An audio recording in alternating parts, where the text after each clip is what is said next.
Our next contestant is Brooke Poplin with the Department of Biology in the College of Science.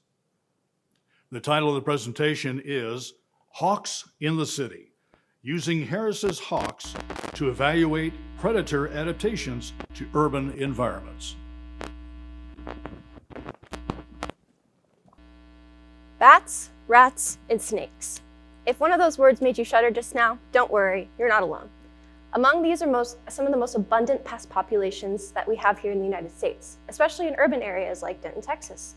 Controlling these populations is generally ineffective and can be really expensive. However, there's one way that's virtually free and very effective, and that is by bolstering their predator populations, specifically predators like hawks and falcons. Hawks and falcons are very adaptable to urban areas because their top predator, humans, have not yet colonized the sky.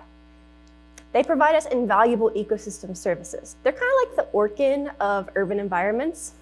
They protect our infrastructure from infestation and control abundant disease vectors such as house rats. But raptors are having a hard time settling in. Despite the ecological niche that's available to them, with human activity comes a myriad of new threats to them, such as electrocution, sound pollution, and traffic and window collision. Harris's hawks, however, are different.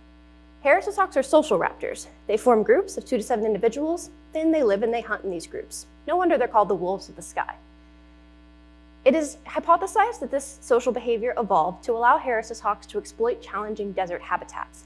However, in the last 20 years, Harris's hawks have rapidly been moving their populations from challenging desert habitats into arguably more challenging urban habitats, and they're doing so really successfully. We want to understand the mechanisms that are available to these Harris's hawks that allow them to do this with so much success that other raptors don't have. To do this, we are investigating behavior and home range. To study Harris's hawk behavior, I am fitting Harris's hawks with VHF radio transmitters.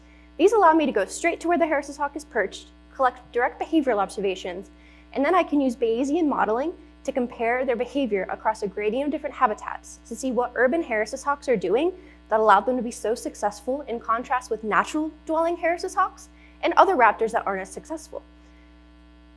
What about home range though? Mapping out a home range involves collecting locations of a raptor in its natural territory. To collect these locations, it costs us $68 per location using radio transmitters. That's a lot of money, especially when you need to collect a minimum of 25 locations per hawk to be able to do a home range analysis. So I had to get a little bit creative to achieve this goal. I'm now the first wildlife biologist to fit Harris's hawks with Apple AirTags. These Apple AirTags allow me to pick up my iPhone, open up the Find My app, and get a location on the Harris's hawks for only 17 cents per location, 400% cheaper than those with radio transmitters. But what about the bats, rats, and snakes, right?